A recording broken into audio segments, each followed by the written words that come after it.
Cuando hay una restauración, lo primero que tenemos que saber es de dónde viene el problema, porque si no atajamos el problema, difícilmente vamos a dar con la solución.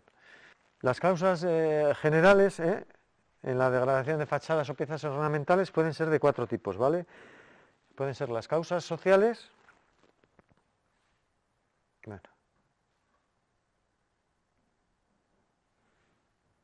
que las causas sociales, como las guerras, gamberrismo, bueno, causas técnicas, ambientales y mecánicas, ¿verdad? Eso lo pone ahí y veo que todavía me acuerdo de leer. Bueno, las causas sociales, normalmente la peor de todas, lógicamente, son las guerras. La inconsciencia a veces, el gamberrismo, pero a veces, otras veces, son las malas restauraciones. Estas hablo yo, por ejemplo, de allí de León,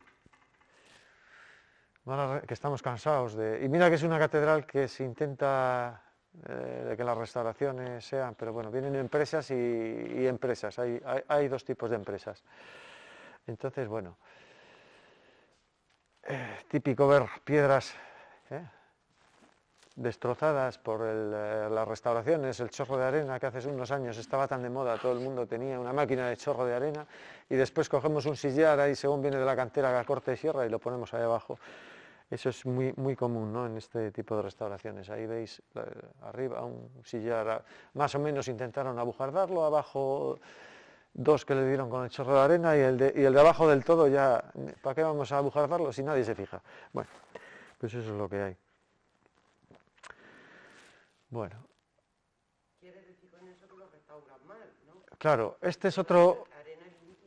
Sí, este es otro ejemplo que hubo, no sé si habéis oído, han restaurado ahora mismo, este es un parador en San Marcos de León, es un parador nacional, es un edificio muy, muy bonito, plateresco, y hace 25 años se hizo una intervención, se echó un producto que era para impermeabilizar la piedra, un producto novedoso, nuevo y tal. ¿Qué problema ha habido? Que ese producto impermeabiliza también, que no deja salir, no transpira. Entonces queda la humedad dentro y ha ocasionado más desperfectos en estos 25 últimos años que en los siglos anteriores. ¿Y qué producto le echan? El mismo que hay grabado. El que te vende, el del comercial que te vende en la época, te vende un comercial exactamente tampoco... hay muchos comerciales de TAIS, de tal, que te venden el producto, eso hay que probarlo. Que es muy bueno, sí, para ciertas cosas y en ciertos momentos, pero bueno, en las fachadas y cosas de esas, a mí no me gusta mucho usar productos que no sean naturales. Porque una cosa, actualmente cuando se restaura, se procura que en la restauración se note la diferencia sobre... Eso lo vemos ahora, porque es un poco lo que os quiero, porque hay siempre un conflicto entre restauración y rehabilitación. Entonces ahí vamos a ver un poco, hay varias maneras. Bueno, las causas técnicas, a veces los defectos de proyecto, una cosa es un defecto de proyecto, que calculó mal el arquitecto el hierro que había y se cayó, que ha pasado, Calatrava es muy famoso, pero se le han caído unos cuantos...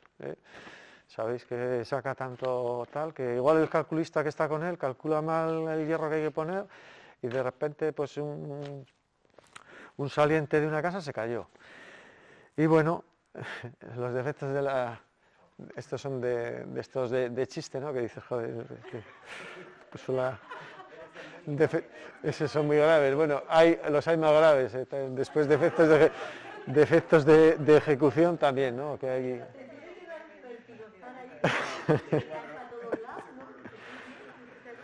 Madre mía, qué bueno. Sí, sí. Bueno.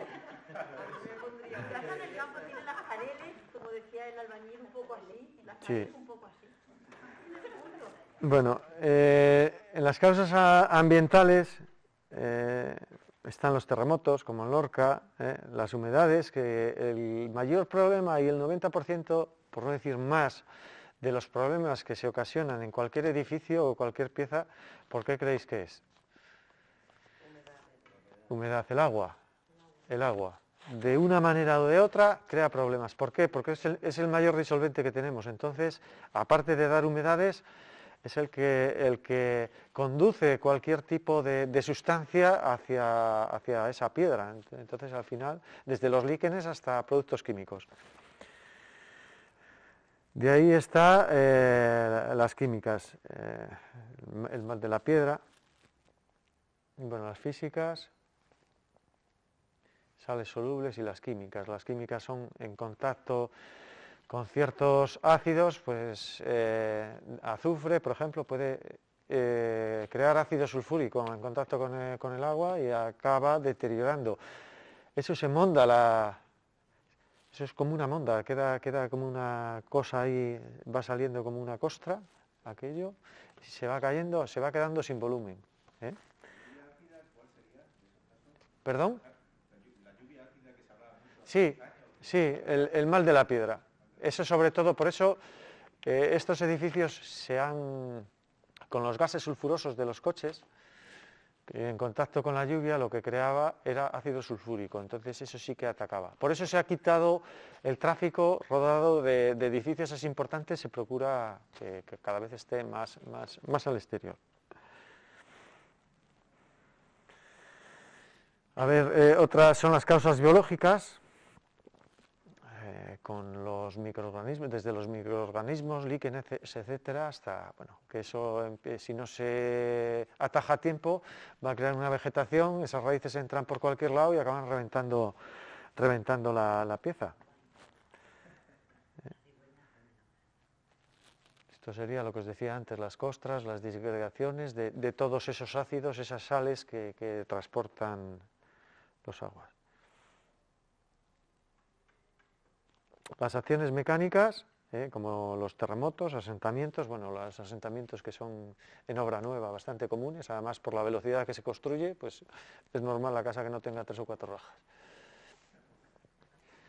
Las dilataciones, a veces por las humedades, pues entran en las dilataciones en contacto con el hierro y lo que decíamos antes, oxida, empieza a crecer el hierro y acaba creando verdaderos problemas, porque atajar esos problemas es bastante complicado.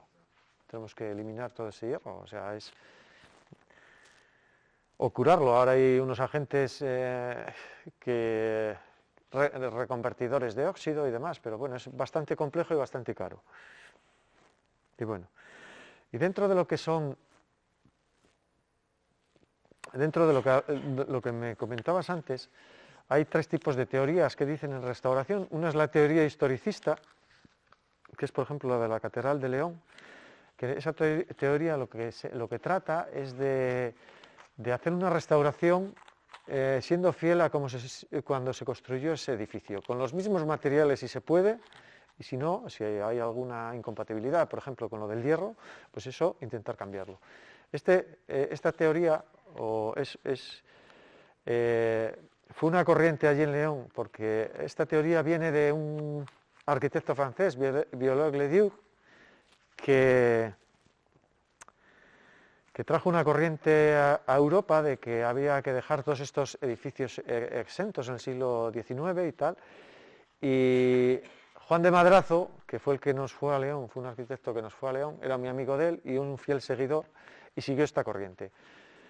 Entonces, ¿qué hizo? Pues hizo una restauración en el siglo XIX y eliminó todas las partes que no eran góticas del gótico puro. Por eso la Catedral de León es importante, porque es la catedral más francesa de las catedrales españolas. Es una cosa un poco extraña. Fue el primer edificio catalogado por la UNESCO, pero sin embargo no es patrimonio de la humanidad. ¿Por qué? Porque esta fachada, que yo creo que todos conocéis, esa fachada se eliminó y se recolocó en el siglo XIX. Se hizo completamente nueva. ¿El motivo fue porque estaba mal? Sí, porque allí allí el clima es muy severo. Entonces la piedra estaba deteriorada y ya que vamos a restaurar, habría una gran partida económica en aquella época y se decidió 2 fachadas restaurarlas completamente. La de ese lado, esa es la fachada sur y la este también. Hubo 2. Hay una que está intacta. Si alguna vez vais, es bonito porque es la de la Virgen de los Dados, ¿te acuerdas? Es una fachada muy bonita, ¿por qué? Porque Todas estas fachadas, las esculturas, es curioso, las esculturas iban todas policromadas. Entonces no la veríamos como la vemos hoy, la veríamos de colorines. Y esa fachada, aparte de que han hecho una restauración últimamente, se mantiene intacta, porque hicieron el claustro al lado. Entonces todas esas pinturas están como estaban en la Edad Media. ¿Cuál?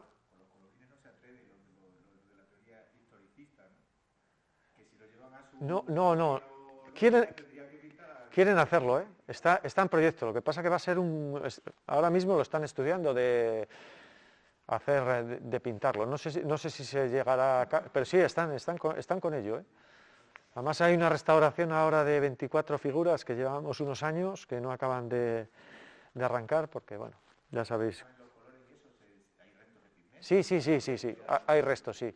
Y la otra fachada se restauró hace un par de años, la otra está intacta, está en el claustro. Bueno, pues esta fue la restauración. Si os fijáis, la de Juan Madrazo, ahí veis las diferencias, hay varias diferencias, varias ornamentaciones que se eliminaron. Arriba casi tenéis, bueno, ahí la Anunciación, que es una virgen con unos ángeles y tal. La han puesto ahora abajo en la muralla, que nadie sabe. Dice, ¿y eso dónde era? Pues bueno, era de la catedral. Lo han ido dejando por la ciudad, varios restos. Pero bueno, eso era de cómo estaba. ¿Por qué? Porque la catedral no se construyó en el siglo XII, pero hasta que se acabó se hizo varias remodelaciones y se fue cambiando. Entonces, bueno, la corriente esa que os comentaba tuvo un problema, que al lado teníamos una portada, una entrada de la ciudad, del casco histórico, que era medieval. Eso estorbaba. Entonces, en 1910 se derrumbó, se tiró por esa corriente. Era lo malo, la otra parte que no es tan buena. Y bueno, hay un dicho allí que había uno de los ricos de León, que es que decían que la tiraron porque no le entraba el coche. Era cuando ya empezaba, había algún coche. Bueno. Esta catedral, por ejemplo, para que veáis, esta está sentada sobre las termas romanas. La de León, la historia que tiene allí, y era una de las termas, ocupaban todo lo que es la catedral de León y un trozo más, o sea que eran unas termas importantes, era una zona bastante importante. Por eso, bueno, ha sufrido varios problemas. El terremoto de Lisboa, de 1755, derrumbó parte de esa fachada, de una de las fachadas, y una bóveda también. Bueno, después está la teoría, esta era la historicista, está la teoría arqueologista, que es la que han utilizado, por ejemplo, en la Catedral de Burgos. Toda la restauración que se ha hecho, por ejemplo, se han cambiado no sé cuántas gárgolas, lo que se ha utilizado son piezas de resina. O sea, eso es un poco como para mí, como los coches tuning. Parecen aviones, meten un ruido como los aviones, pero al final no dejan de ser un coche normal y corriente. Pues esto es un poco lo mismo. Entonces, en León se han puesto dos gárgolas de resina pequeñas, pero tiene su sentido, porque es una zona muy accesible. Entonces necesitaban una grúa muy grande, que allí tenemos restos también romanos, y meter una grúa allí es un poco complicado, y lo más lejos posible, claro, que no pese, necesitabas algo que no pese, que se coloque rápido, que no tengamos... Bueno, pues las han puesto por ese motivo, pero aquí todas las que se pusieron nuevas, que no sé si fueron 16 o tal, se pusieron de resina. Sí, son peligrosas, pero... Sí, yo lo entiendo también, pero si llevan allí 800 años, yo creo que por 900 por lo menos que... Hubo hace unos años, no sé si visteis en León, que había un mendigo abajo también y se cayó una gárgola justo al lado, no le mató de milagro. Estaba durmiendo allí y dejaron ya las puertas, las dejan cerradas siempre de los exteriores Bueno, a los 2 días fueron los técnicos del ayuntamiento a revisar que no estuviera ninguna gárgola, se pudiera desprender. Bueno, según acabaron, al día siguiente se cayó otra. ¿Por qué? Porque ¿cómo lo compruebas? ¿Con la maceta? Con la maceta, con un hierro. Vamos a darle unos golpes a ver si suena, si tendría alguna fisura, y le dio justo para que quedara sujeta. Muy bien. Entonces, eso que dijo Luis está muy bien. Entonces, Dice, se pueden desprender. Nosotros hemos buscado, hay una solución, nos han buscado esta solución, que está muy bien, que son unos anclajes con una varilla con una red de inoxidable que evita que eso, si se suelta, se desprenda. Sí, sí, sí. Otras veces que no hay presupuesto, pues bueno, por lo menos el problema se intenta quitar. Eso está ahí, ¿vale? El problema se intenta. Bueno. Y esta es la otra teoría, la de intervención al contraste, que es la que comentabas antes. Por ejemplo, en el Teatro de Sagunto, ya visteis lo que pasa, ahora se hace en muchos sitios, sobre todo se hace en los museos, que es importante, para enseñar la zona, las cosas viejas, se hace, quieres diferenciar de lo que había a lo que hay, que está muy bien el de aquí. Se hace la volumetría en escayola, en un material diferente, para que se vea. Bueno. Después depende del tipo de rocas, magmáticas, sedimentarias o metamórficas, que era lo que habíamos visto el otro día, que hay tres tipos. Unas son volcánicas, las sedimentarias por sedimentación y las metamórficas por cambios de temperatura, ¿no? Entonces, bueno, cuando nosotros hacemos una construcción o vamos a restaurar, nosotros siempre restauramos prácticamente dos tipos de piedra, que son las calizas y las areniscas. ¿Por qué? Porque ese tipo de rocas se dejan labrar bien, al fin y al cabo son blandas, entonces por eso tenemos los problemas que tenemos. Cuanto más dura la piedra, pues menos problemas hay.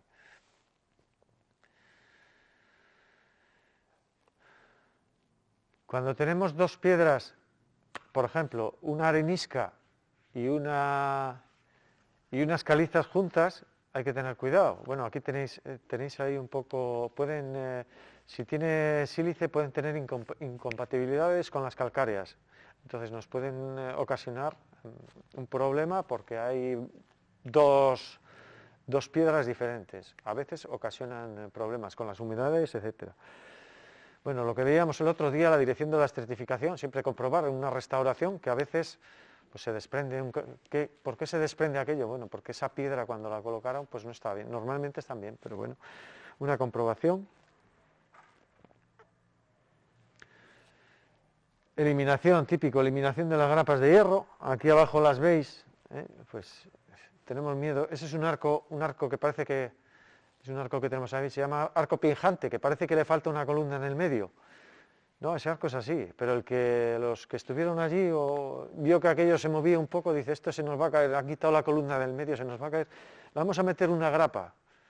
Bueno, pues no, realmente no hacía falta, es un arco, bueno, es un problema también quitar eso, es una seguridad, pero bueno, ahí porque no tiene humedad, porque está dentro de un claustro, si tuviera humedad, eso se hubiera roto, se hubiera caído el arco entero ya.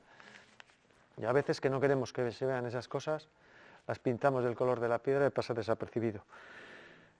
Eso quitarlo es un problema. Nosotros lo hacemos, y bueno, esto es un poco en la catedral, cómo se construye.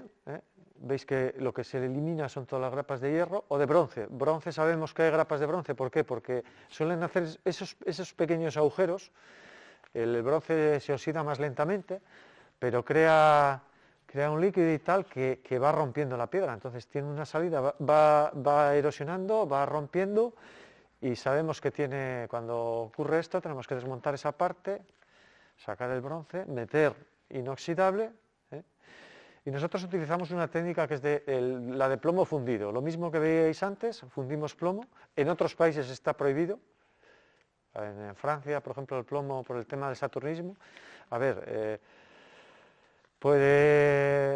no dejan de ser metales pesados y que pueden quedar en la sangre, pero bueno, cuando estás con eso, o estás al aire libre, o estás protegido, estás en el taller protegido, es peligroso, sí, está a 200 y pico grados y eso te cae, pero bueno, lo manipulas pues con lo más cuidadoso posible, con guantes, etc. También, a mí no me gustan mucho las varillas de teflón y de inoxidable, pero bueno, a veces sí que se usa. Y bueno, lo de limpieza antes, como visteis antes, métodos manuales usamos, métodos de cepillo más suave, cepillo de cerdas, mecánicos, desde tipo Dremel hasta hasta radial, depende de lo que se vaya, pero siempre se empieza por lo más suave hasta lo más agresivo, nunca se empieza, claro, si voy a limpiar un granito, igual me pongo con un cepillo de cerdas y aquello no limpia nada, igual ya tengo que ir al siguiente nivel, tengo que ir a por un cepillo un poco más duro, tal, después si no, pues al final medios mecánicos, etcétera. Pero bueno, chorro con fibra de vidrio, arenas, granallas, depende del tipo de piedra, se utiliza uno u otro. Y hay otro tipo de limpieza que es el más caro, ahora ya van valiendo algo menos las máquinas, que es el láser. Y cada vez van avanzando mucho más, porque antes era un puntito, tenías que estar ahí 3 segundos y pasar a otro puntito, con lo cual hacer 10 centímetros cuadrados podías estar toda la mañana, era carísimo. Y hoy en día ya los van haciendo con cuadrículas, es igual que la depilación, empezó con un pelito, ahora ya son zonas, ¿no? Bueno, pues esto es un poco lo mismo. La verdad es que es una maravilla, si esto tenéis opción de ir a alguna feria y verlo trabajar, es una maravilla verlo. Y sobre todo en escultura, que no deteriora, es un calor tan fino que no... Bueno, a veces depende del tipo de piedra, con agua a presión, con arena también, si es un tipo de piedra caliza griot de estas muy duras o granito, tampoco vamos a hacer nada. Y después otro tipo de granallas que son biodegradables y son tal, pues hay de frutos secos, de melaminas, de acero, hoy en día hay muchas.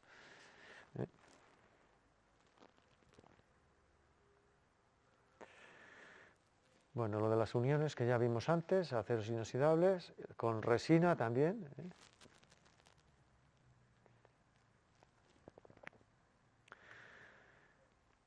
Las uniones con plomo, lo calentamos ahí en un hornillo que tenemos y se va vertiendo.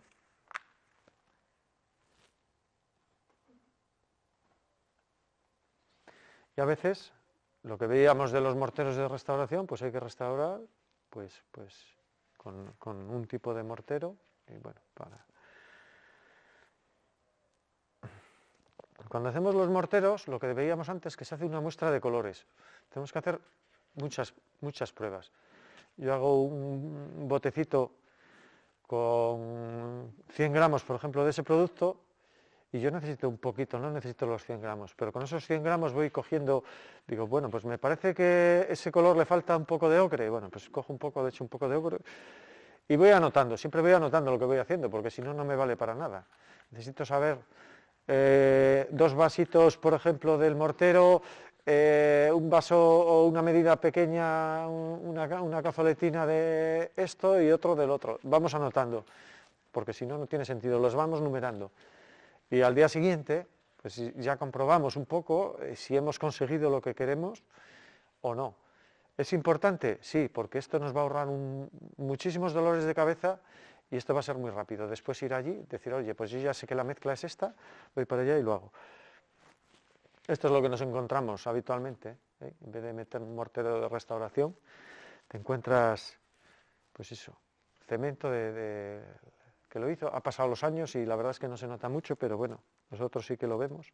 Y lo que procuras es hacer con un mortero de restauración, intentar recomponerlo.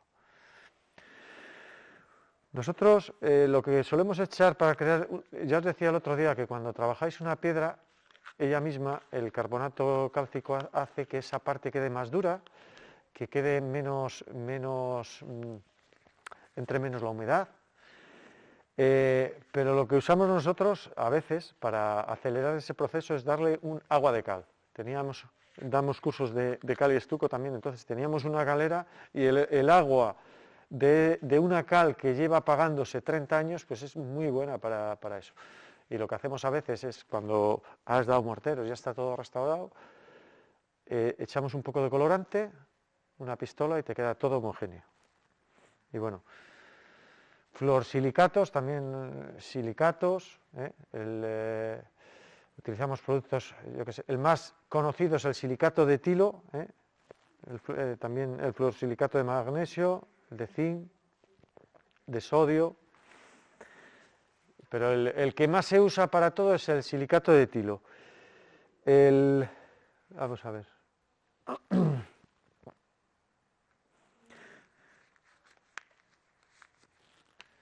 Bueno, de estos, todos los productos que hay, infinidad de ellos, que tampoco me quiero, bueno, hay silicatos, los que más se utilizan, el 90% de todos los comerciales que te venden es el silicato de etilo. Pero hay que tener cuidado porque nosotros cuando compras un producto comercial, normalmente ese producto viene muy rebajado y no es un producto caro. El silicato de etilo suele costar unos 14 euros el litro, de 12 a 14 euros si lo compras en grandes cantidades. Claro, ellos quieren abaratar y que te parezca que el resultado es bueno. Entonces lo que hacen es mezclarlo al 50% con etanol, con alcoholes, etcétera. ¿Qué ocurre? Que eso para la restauración no es nada bueno. ¿Por qué? Porque ese producto lo que estamos es dando un producto que seca enseguida. Y eso no es bueno. Lo que yo necesito en una restauración es que penetre. Entonces nosotros lo solemos comprar puro y siempre que se hace una restauración, eso recompone la piedra. La verdad es que si lo usáis alguna vez vais a ver que la piedra está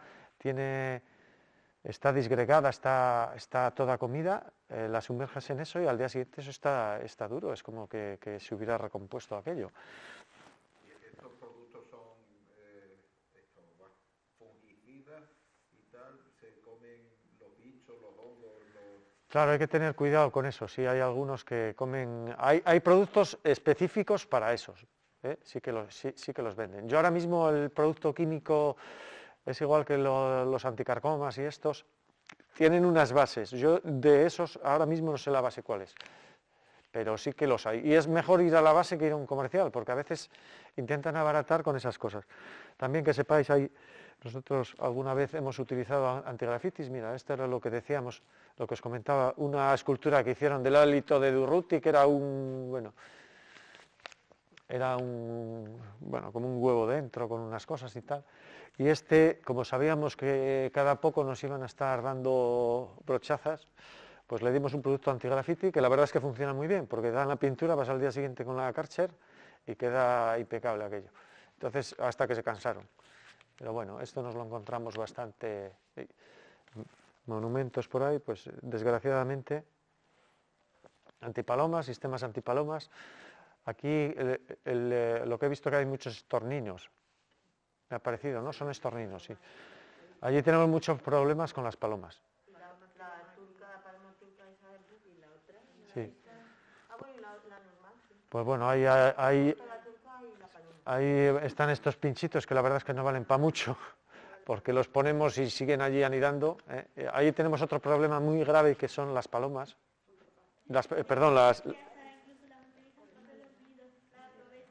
¿Cuál?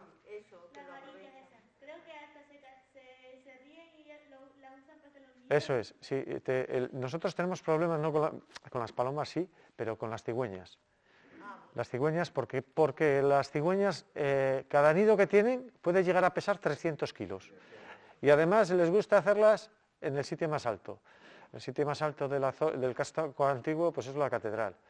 Los pináculos, cuando yo me tocó restaurar pináculos, y lo que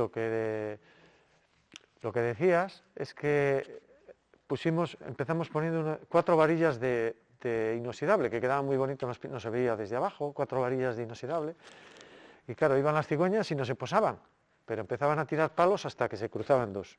En el momento que se cruzaban 2 les habíamos hecho el apoyo y tuvimos que quitarlos todos, y ya se pusieron pues una especie, emite pitidos, con lo cual hay como un sonar allí que emite pitidos y ya no van.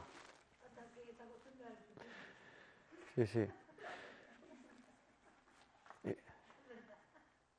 Bueno, pues es un poco esto, no sé si os he dado mucho. Bueno, pues nada, esto es todo, espero que os haya gustado. Y bueno, si tenéis alguna pregunta.